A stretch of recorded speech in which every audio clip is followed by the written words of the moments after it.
Three questions for you, man. Sure. What's one thing you learned today here at the basketball camp that'll help you be a better player and help you teach your own students when they come to you looking for guidance as a coach? I think humbleness is the way to learn. Like, I'm a little bit rusty. I'm almost 40, and these guys are on their prime. So I was like, oh my goodness, what I'm doing here? But I keep going, and that's the only way that you can learn. And I think that's something that I can model for them.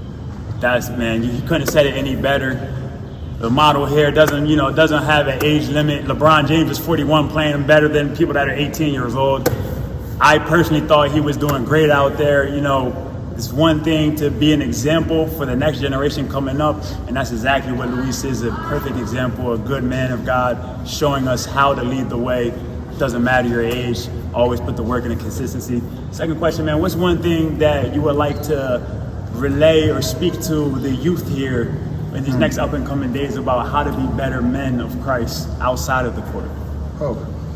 I think putting him first, not only above everything else, but in everything else. Like God first in your family, God first in your schoolwork, God first in your work.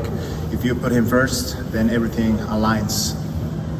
No, that was said perfectly. Like, it's a difference between putting God first and then putting him in everything first.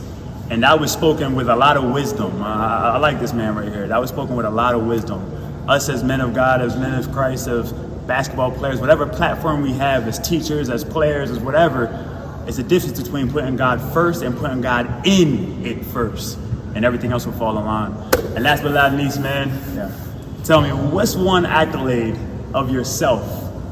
What's one thing that you can tell us as looking up to you to help us out outside of basketball?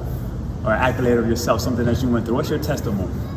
Well, actually, when I was little, I came to some of these basketball clinics, and it helped with my faith.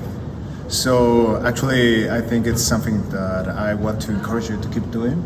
And sometimes as teachers, we cannot be always the cool ones to model things up we're almost like a father figure, and sometimes when they're in their teenagers, in their teen years, they will roll their eyes on us.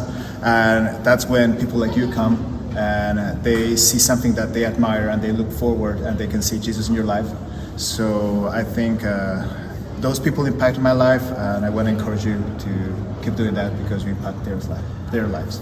Thank you, man. That means the utmost to me, because sometimes, especially being in a foreign country, dealing with a lot of family problems back home, sometimes you kind of want to give up, or you kind of think, oh, it's not even reaching nobody, it's not even making a difference. But hearing little things like that, that's nothing but the Lord using him to motivate me more, which is motivating all of you more, which is motivating his kingdom more, which is putting his glory first. So I appreciate that, man, honestly, man. Thanks for coming out, and I hope to see you tomorrow. Yeah, sure. Thank you.